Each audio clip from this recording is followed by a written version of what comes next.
Game, what's your thoughts, please? Mixed. Great character to go 1-0 down and to come back in the second half deservedly. So I thought we grew into the second half. I thought we were in the ascendancy, created 3 clear opportunities in the first half. Didn't punish them, and then we paid the price. Young Dylan obviously needs to learn from that corner, but other than that, his performance as an 18-year-old exceptional, and obviously he saved the penalty. So mixed. We could do better at the start of the second half, but in general I thought we controlled most of the play. We had better passages with the ball. We grew from something we were working on in training. We're building from deeper areas, so we're playing out a little bit more. That's something we're working on, and that will come the more we work on it, because mainly since I've been in, it's more been out of our possession, really, high pressure. So really pleased with Joe Rowley coming in, and Mandeville, they done very well. They were a threat, they took the ball, they worked hard. So it was a mixed bag, but in general, a positive again, really. Spireites will be disappointed with the goal they scored. Defence in general? The goal, well, I think he's headed in 2 yards inside the back post, and it's probably 3 or 4 yards out. So you'd expect your goalie probably to take that, but he's going to learn. Things like that are going to happen. He's 18, but in general, I can't criticise his performance to come in there.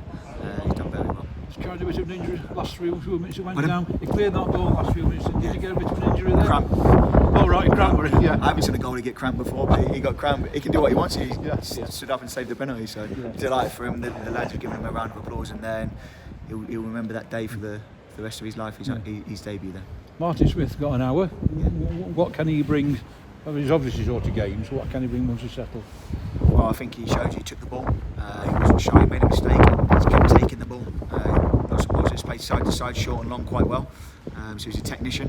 Just need to get more on his legs, because obviously he's short of games. But hopefully we can give him that platform here. 3 good chances first half, 1-on-1s. Disappointed we didn't at least put one away. Yeah, I think if Joe would have been playing regular, one of those would have gone in. He had 2 of them, didn't he? I think he scores, especially the second one where he's gone in on his right foot. He's hit the side net, and you'd expect him, the goal to bulge. I've seen it in training many a time. It just wasn't meant to be, but we had to regroup, and we didn't start the second half well enough from the information I gave the players at half time. But the character to come back in, and Hayden Hollis's 3rd goal since I've been here is our top goal scorer, isn't he? What have you done to Hayden? 3 goals in 4 games. What's the difference to his game now before you came? He's getting in there, isn't he? Yeah, he's getting in both boxes. I think he defended really well, except for the one he gave away. But again, it's going to happen because I'm asking him to do things that he hasn't perhaps done before. He's taking off the goalie and stepping through the line. So it's early days on that in possession learning. But in general, his performance was good again, and I'm not going to take credit for his performance. He's doing it himself. I'm just really pleased to see how well he's doing, considering where he was when I came in the building. Will Joe benefit from that full 90 minutes, Joe Rowley? Of course, yeah. You take confidence from that. He was turning, he was running at players, he looked fitter, stronger. Last of the 9 minutes was a threat when he went up in the 2 with Aquasi at the end as well.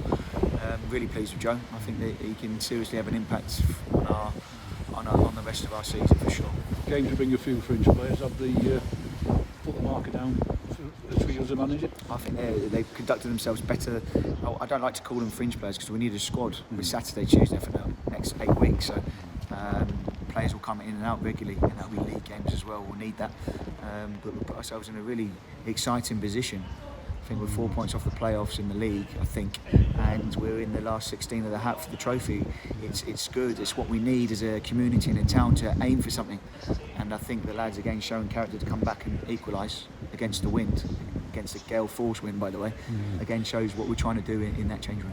Yeah. So after 10 days isolation, it's a very useful run out to get back into flow, isn't it? Yeah, it's nice to get and a few of the lads in there saying they felt leggy and stuff. They're going to, because all you can do is stay in your house and do your hit sessions. It's not the same, is it? So it's a big ask to come here against a team that hasn't lost since December the 5th. You were telling me, I think, in the press. So it's pleasing to get the victory, whether it's on penalties or not. We've won the game. On the downside, we've got all this sort of way in 2 hours in 4 days. I think you just mentioned it. We'll stop down there for 3 days. Yeah. No hotels open. No, No, we'll come back up. But no, it's we'll deal with that on the 6th and the 9th. We've got a really big game going up Saturday at home, and we're going to prepare ourselves for that. James, just going back to Dylan, how big a moment could that be for him? I'd imagine he's going to get back on the team bus and feel 10 feet tall. Yeah, he's worked really hard since I've come in. Sometimes he's used in there as kind of fodder for finishing and stuff like that, because he's the young goalie. That happens, and the other goalies obviously go in. But he's deserved that moment, and I was delighted for him, really delighted. I got a smile from ear to ear for him when he saved the first penalty. I'm delighted he's had an impact like that, and it can only stand him in good stead for his development. He can take confidence from that, and he'll never ever forget this night for the rest of his life. Probably one of those moments when the opposition goalkeeper hits a crossbar. Heart in mouth a little bit there. He had it covered. I saw you were quite maybe animated, frustrated in that first 25-30 minutes. And what was sort of the feeling behind that? I think because they pressed with their 2, and we've got to back through the goal, it's 4v2. If they want to put another midfielder on and we drag one in, it's 5v3. We've got to be better than that across 60 yards or the width of the pitch, and probably 60 by 40. We should be stepping past them, breaking lines, and we didn't break lines well enough. And that's what I was frustrated about. Because when we did and we played through, we got in one-on-one twice. We actually played through with quality and was more progressive when we stepped in and confident, and that's what I was frustrated about. Just going back to the isolation, how big an effort went in tonight, considering that you've not had a game for 2 weeks, and like you say, not being able to train as well? Massive effort, and I've actually run them as well. I've run the team because we physically needed it. If I would have put work in the last 2 days, more than what I would have normally before a game, then we would get caught out at Wrexham or Bournemouth game. So we needed that, and I was a bit concerned we might be too tired for the game, but we weren't. The players that perhaps a couple of the surprise selections done very well, and it's good. We're back from Solihull, we've got the win, and we're looking forward now to Wrexham.